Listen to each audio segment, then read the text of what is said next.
Hay ideas que una persona escucha una vez y olvida al día siguiente.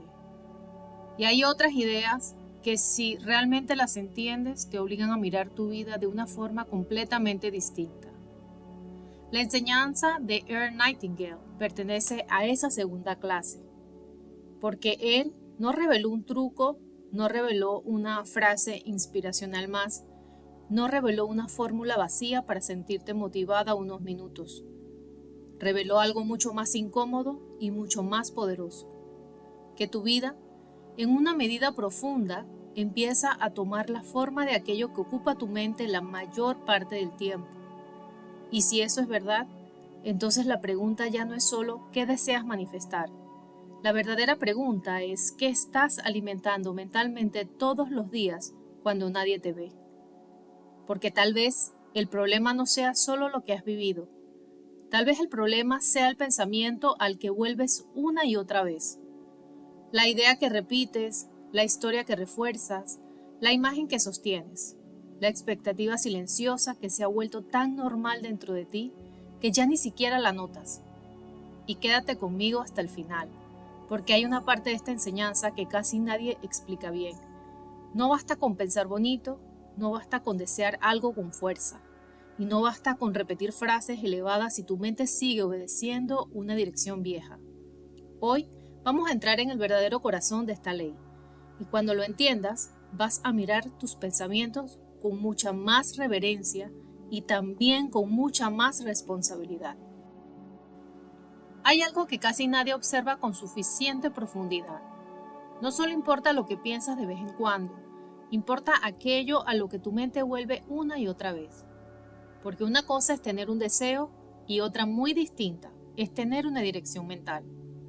Una cosa es decir lo que anhelas y otra muy distinta es ver cuál es la idea que gobierna silenciosamente tus días. Y ahí es donde esta enseñanza se vuelve tan poderosa, porque Earl Nightingale no estaba hablando solo de motivación, estaba hablando de la fuerza invisible que termina dándole forma a una vida. Nightingale dedicó años a observar una pregunta que sigue siendo actual. ¿Por qué algunas personas avanzan, crecen y transforman su vida, mientras otras se quedan atrapadas en los mismos miedos, las mismas dudas y la misma mediocridad?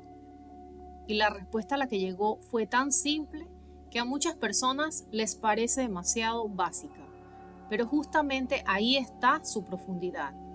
La mayoría de la gente subestima las verdades sencillas, porque espera que el cambio llegue a través de algo complicado, exótico o misterioso. Y a veces no. A veces el cambio empieza cuando una persona entiende que su mente no es un lugar neutral. Tu mente está sembrando algo todos los días. Está fortaleciendo algo todos los días. Está dándole fuerza a una dirección todos los días. Entonces la pregunta ya no es si estás creando algo en tu mente. La pregunta es, ¿qué estás creando? ¿Estás fortaleciendo posibilidad o limitación? ¿Estás fortaleciendo confianza o temor? ¿Estás fortaleciendo visión o dispersión? ¿Estás fortaleciendo identidad o confusión? Porque una mente sin conciencia también crea, solo que crea por repetición, por hábito y por piloto automático. Aquí es donde muchas personas entienden mal esta enseñanza. No se trata de un pensamiento aislado. Tampoco se trata de que un día sientas miedo y ya arruinaste todo. No se trata de vigilar obsesivamente tu mente como si tuvieras que volverte perfecta. Se trata de algo mucho más profundo. Te conviertes en aquello que alimentas con constancia, en aquello a lo que vuelves, en aquello que confirmas, en aquello que ensayas una y otra vez por dentro. Porque tu vida no se organiza alrededor de una emoción pasajera, se organiza más bien alrededor del clima mental que termina dominando tu mundo interior. Y eso cambia mucho la conversación, porque entonces ya no tienes que preguntarte solo ¿qué quiero? Ahora también tienes que preguntarte ¿qué estoy practicando mentalmente? ¿Qué estoy repitiendo por dentro, aunque diga que quiero otra cosa? ¿Qué imagen revivo cuando estoy sola? ¿Qué espero realmente de la vida cuando nadie me está viendo? Porque una mujer puede decir que quiere abundancia, y pensar la mayor parte del tiempo en insuficiencia. Puede decir que quiere amor sano y seguir ensayando mentalmente abandono, decepción o desconfianza. Puede decir que quiere paz y vivir interiormente en una conversación constante de amenaza, urgencia y lucha. Entonces, no se trata solamente de deseo, se trata de dirección. Una de las metáforas más poderosas asociadas a esta enseñanza es la de la mente como jardín. Y es perfecta, porque un jardín siempre va a producir algo. Aunque tú no lo cuides, aunque lo ignores, aunque no plantes conscientemente nada, algo va a crecer igual. Con la mente pasa lo mismo. Si no eliges qué sembrar, si no observas qué se está repitiendo, si no quitas lo que está invadiendo tu terreno interno, entonces crecerán solas las viejas hierbas de siempre. La duda, la comparación, el miedo, la resignación, la queja, la culpa, la escasez, la indecisión, la expectativa de pérdida. Y con el tiempo, esas hierbas dejan de parecerte extrañas, empiezan a parecerte normales. Y ese es uno de los mayores peligros, porque lo que se vuelve familiar en la mente termina pareciéndote verdad. Por eso, entrenar tu mente no es un lujo espiritual, es una responsabilidad interior. Es sentarte frente a tu propio jardín y tener el valor de mirar qué he estado dejando crecer aquí, qué pensamientos he estado regando con emoción, qué narrativa se ha vuelto dominante, qué parte de mi vida actual es el fruto de una siembra vieja que jamás cuestioné. Y esto nos lleva a una pregunta muy seria. Si hoy tu mente es un jardín, ¿está dando flores o está repitiendo maleza? Hay personas muy capaces que no avanzan, personas inteligentes que no terminan de confiar en sí mismas, personas sensibles que tienen una visión hermosa, pero viven fragmentadas por dentro. Y muchas veces el problema no es la falta de dones, es la falta de dirección. Una mente sin dirección se convierte muy fácilmente en una mente gobernada por lo externo, por las noticias, por el miedo colectivo, por la opinión ajena, por la emoción del día, por una vieja herida, por una frustración momentánea. Y entonces la persona vive así. Hoy quiere una cosa, mañana la duda, pasado mañana se compara, después se desanima, luego vuelve a entusiasmarse, luego se sabotea, luego se distrae, luego dice que no sabe qué le pasa. Lo que le pasa es que su mente no tiene centro, no tiene dirección sostenida. Y sin dirección, la energía se dispersa. Sin dirección, la vida se vuelve reactiva. Sin dirección, el pensamiento dominante termina siendo el miedo o la confusión. Por eso Nightingale hablaba tanto de tener un objetivo, una visión, un ideal digno. No porque la vida deba reducirse a productividad, sino porque una meta clara ordena la mente, le da un eje, le da una orientación, le dice hacia dónde mirar. Y cuando tu mente sabe hacia dónde ir, empieza a reconocer mejor qué pensamientos apoyan ese rumbo y cuáles lo destruyen. Ahora vamos a entrar al corazón de este video. Lo que más pesa en tu vida no siempre es el pensamiento más intenso. Muchas veces es el más repetido. El pensamiento dominante no siempre grita. A veces susurra, pero susurra todos los días. Y ahí está su poder. Es esa frase que vuelve una y otra vez a tu mente.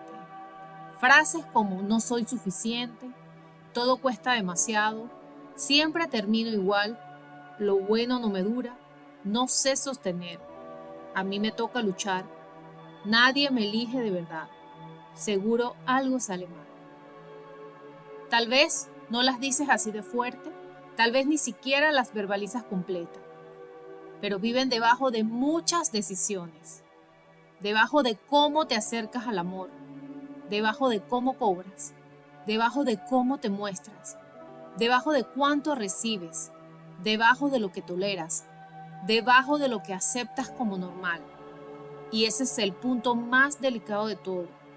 Tu pensamiento dominante termina creando percepción. No solo energía, sino percepción. Empiezas a notar lo que confirma tu historia. Empiezas a ignorar lo que la contradice. Empiezas a reaccionar de manera coherente con la identidad que ese pensamiento sostiene. Y así, poco a poco, tu vida empieza a parecerse a la idea que más has practicado. No porque el universo te castigue, ni porque exista magia superficial, sino porque pensamiento, emoción, percepción y conducta empiezan a moverse en la misma dirección. Quiero que te detengas conmigo aquí, porque esta es la parte que puede cambiar la forma en que escuchas todo el video. Tal vez tú no estás sufriendo solo una circunstancia. Tal vez estás sufriendo una interpretación repetida. Tal vez no estás viviendo solo una carencia. Tal vez estás viviendo una relación mental con la carencia. Tal vez no estás atrapada únicamente en una historia externa. Tal vez estás atrapada en un pensamiento que se volvió casa. Y si eso es cierto, entonces aparece una posibilidad inmensa. Si puedes identificar el pensamiento dominante, puedes empezar a interrumpir el destino que ese pensamiento estaba construyendo. No de golpe, no mágicamente, pero sí de forma real.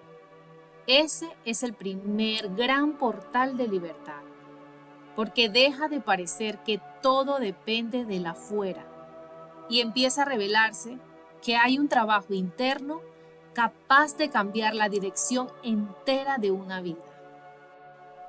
Muchas personas desean cosas hermosas, desean paz, desean abundancia, desean amor limpio, desean una nueva etapa, desean propósito, desean sentirse libres. Pero desear no es lo mismo que alimentar mentalmente. Y este punto hay que decirlo con claridad. Hay personas que desean abundancia durante 5 minutos y pasan el resto del día pensando en falta. Desean una relación sana, pero siguen dialogando por dentro con traición, rechazo y abandono.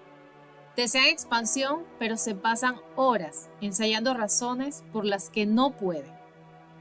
Entonces, el problema no es que su deseo sea falso. El problema es que su mente sigue obedeciendo una dirección vieja. Por eso Nightingale no estaba enseñando simplemente a soñar.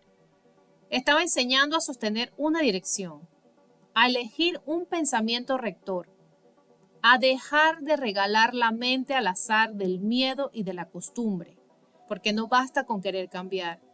Tienes que empezar a entrenar el lugar desde donde piensas. Una mente poderosa no se construye solo con disciplina. También necesita 3 cosas: creencia, claridad y acción. Primero, creencia. Porque si en el fondo no crees que una nueva realidad es posible para ti, vas a frenar, a dudar, a achicarte cada vez que la vida te acerque a ella. Después, claridad. Porque una mente sin dirección gasta una cantidad inmensa de energía en lo disperso. Y por último, acción. Porque una idea sin movimiento se queda en fantasía. La acción le dice a la mente: esto va en serio. La acción convierte intención en experiencia, convierte teoría en evidencia, convierte posibilidad en confianza. Y aquí quiero abrir otro punto importante. Muchas personas esperan sentir certeza total antes de actuar, pero muchas veces la certeza no llega antes, llega después de actuar varias veces, llega cuando te ves sostener algo. Llega cuando te demuestras que sí puedes. Llega cuando acumulas pequeñas pruebas de una identidad nueva. Entonces, la acción no viene al final del proceso. La acción forma parte del entrenamiento mental. Aquí es donde esta enseñanza deja de ser interesante y empieza a volverse exigente. Porque entender una verdad no significa todavía vivirla. Puedes escuchar este mensaje, sentir que algo dentro de ti se enciende, reconocer incluso que sí, que has estado alimentando durante años los mismos pensamientos, las mismas imágenes, las mismas conclusiones. Y aún así, seguir igual. ¿Por qué? Porque la mente no cambia solo porque un día comprendiste algo. La mente cambia cuando una nueva dirección deja de ser una inspiración momentánea y empieza a convertirse en práctica interna. Y ahí es donde la mayoría se pierde. No en el deseo ni en la emoción del descubrimiento, sino en el después. En el martes cualquiera, en la tarde en que vuelves a dudar, en el momento en que una vieja herida se activa, en el instante en que algo no sale como esperabas y tu mente quiere correr otra vez hacia la interpretación de siempre. Ese es el verdadero examen. No lo que piensas cuando estás viendo un video como este, sino lo que sostienes cuando la vida te empuja a volver a tu antiguo patrón. Porque si tu mente ha pasado tantos años practicando una dirección, no va a cambiar por una emoción de 20 minutos. Va a cambiar cuando empiezas a notar qué pensamiento estás fortaleciendo en los momentos ordinarios. Cuando dejes de tomar como verdad automática todo lo que aparece en tu cabeza.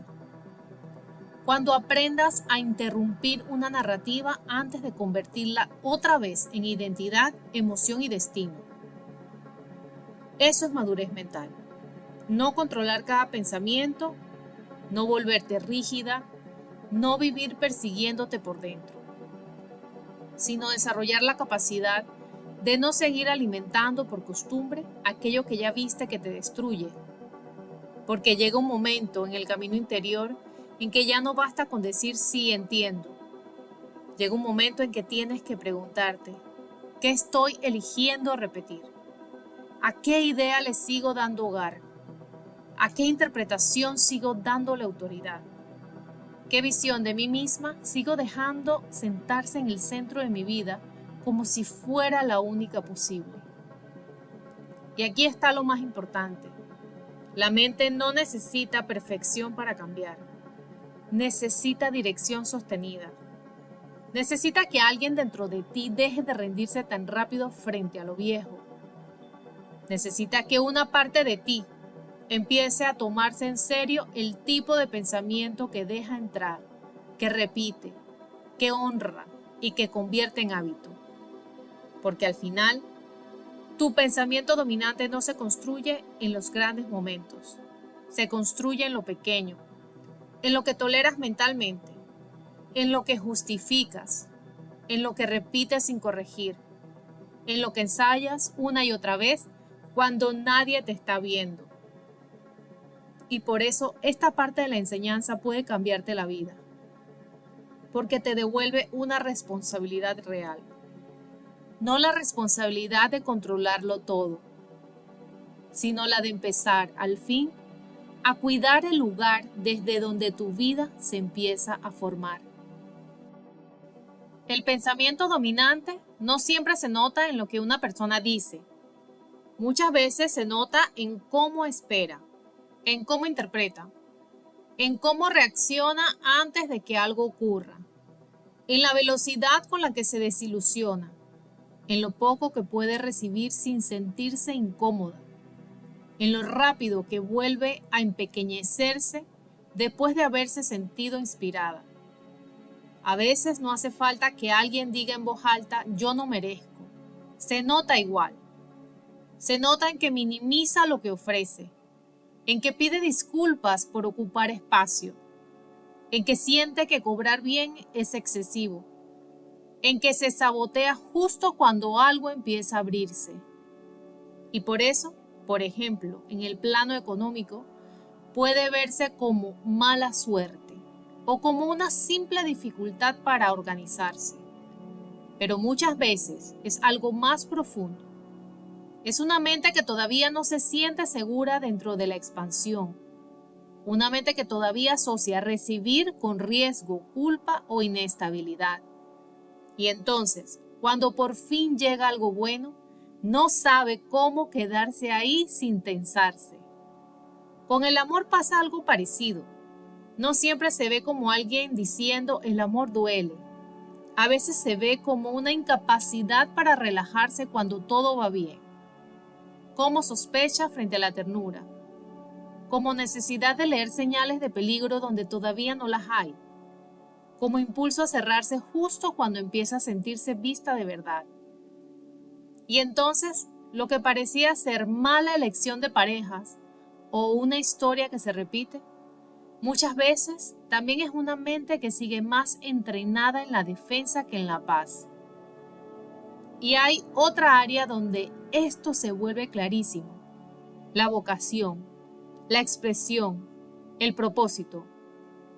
Hay personas con muchísimo para dar, pero nunca llegan a mostrarse de verdad. No porque no tengan talento, no porque no tengan algo valioso, sino porque su mente ya aprendió a detenerlas antes de publicar, antes de hablar, antes de cobrar, antes de terminar, antes de sostener una constancia real. No siempre con frases dramáticas, a veces con pensamientos diminutivos pero insistentes, como por ejemplo, no es el momento, todavía me falta, después lo hago mejor, hay demasiada gente haciendo esto, no tiene sentido intentarlo ahora. Y así, sin grandes tragedias, una vida empieza a quedarse pequeña. No por ausencia de luz, sino por exceso de pensamiento inhibidor. Por eso el pensamiento dominante es tan importante, porque no actúa solo en los momentos extremos, actúa en las pequeñas inclinaciones diarias, en el milímetro interno que te hace acercarte o retirarte, expandirte o encogerte, confiar o anticipar caída, permitir o volver a cerrarte. Y cuando esas inclinaciones se repiten mucho, terminan construyendo carácter, luego construyen decisiones, luego construyen experiencia y un día, sin darte cuenta, terminas viviendo dentro de una realidad que no nació solamente de lo que pasó afuera, sino de la postura mental que fuiste practicando por dentro. Quiero dejarte una práctica inspirada en el espíritu de Nightingale, pero adaptada al trabajo interior que estamos haciendo en esta serie. Durante los próximos 30 días, elige una dirección mental principal. Solo una, no 20, solo una. Por ejemplo, paz, merecimiento, abundancia, claridad, amor sano, disciplina amorosa, confianza, expansión. Después, escribe una frase raíz que represente esa nueva dirección. Por ejemplo, estoy aprendiendo a vivir desde la confianza. O me vuelvo cada día más disponible para la abundancia. Puedo sostener lo bueno en mi vida. Estoy dejando de pensar desde el miedo y empezando a pensar desde la verdad. Y ahora viene la parte importante. No solo la repitas. Obsérvate durante el día para notar cuando tu mente regresa a lo contrario. Cuando eso pase, no te castigues. Redirige una vez y otra vez y otra vez. Eso es entrenamiento mental. No controlar todo, sino redirigir con constancia. Y acompaña esa dirección con una pequeña acción diaria coherente con ella. Si estás entrenando abundancia, haz algo que deje de reforzar escasez. Si estás entrenando amor sano, haz algo que deje de traicionarte. Si estás entrenando confianza, haz algo pequeño que una versión más segura de ti sí haría. Porque el pensamiento cambia más rápido cuando el cuerpo también participa. Hay personas que viven cansadas porque creen que necesitan empujarse más, luchar más, esforzarse más. Y a veces no. A veces no necesitas más fuerza, necesitas más dirección. No necesitas más presión, necesitas más coherencia. No necesitas exigirte hasta romperte. Necesitas dejar de dividir tu mente entre lo que anhelas y lo que alimentas. Porque cuando la mente empieza a unificarse, cuando tu pensamiento, tu palabra, tu emoción y tu acción dejan de ir en direcciones opuestas, empieza a aparecer una potencia nueva, una potencia silenciosa, una potencia limpia, una potencia que no viene del drama, sino del enfoque. Y ahí es cuando una persona deja de sentirse arrastrada por la vida y empieza poco a poco a dirigirla. Así que hoy quiero dejarte con esto. Tu vida no cambia solo por lo que deseas en un momento de inspiración. Cambia por aquello a lo que tu mente regresa una y otra vez. Cambia por la dirección que eliges sostener. Cambia por la historia que dejas de practicar. Cambia por la semilla que decides regar. Cambia por la disciplina amorosa de no seguir entregando tu mente a los viejos patrones de siempre. Porque sí, te conviertes poco a poco en aquello que más alimentas. Y tal vez esa verdad no sea cómoda al principio, pero también es una de las más liberadoras que puedes recibir, porque significa que aunque hayas vivido mucho tiempo pensando desde el miedo, la pequeñez o la carencia, tu mente puede aprender otro camino, puede recibir otra dirección, puede convertirse en tu aliada. Y cuando cambia la dirección de tu mente, empieza a cambiar también la dirección de tu vida. En el próximo video vamos a entrar en una pieza esencial de todo este proceso. Tu imaginación crea tu realidad. Porque una cosa es lo que piensas en palabras, pero otra muy profunda es lo que imaginas, ensayas y ves por dentro. Las imágenes internas también entrenan la mente, también moldean expectativa, también construyen familiaridad y muchas veces preparan el terreno para lo que después terminas viviendo. Quiero leerte en comentarios. ¿Cuál sientes que ha sido el pensamiento que más ha dirigido tu vida hasta hoy? ¿Y qué nueva dirección mental quieres empezar a alimentar a partir de ahora? Si este mensaje resonó contigo, te invito a suscribirte a mi canal para que cada día seamos más almas despiertas que caminan juntas. Si quieres ayudarte a reprogramar creencias limitantes con respecto al dinero, a la salud o al amor propio, o si sientes el llamado de profundizar más en abundancia consciente, transformación interior y reconexión espiritual, te dejo en la descripción mi programa Vuelve a la Fuente, 40 días de abundancia consciente y un pack de audios subliminales llamado Reprograma tu energía. Estas herramientas pueden acompañarte divinamente en este camino. Nos vemos en el próximo video.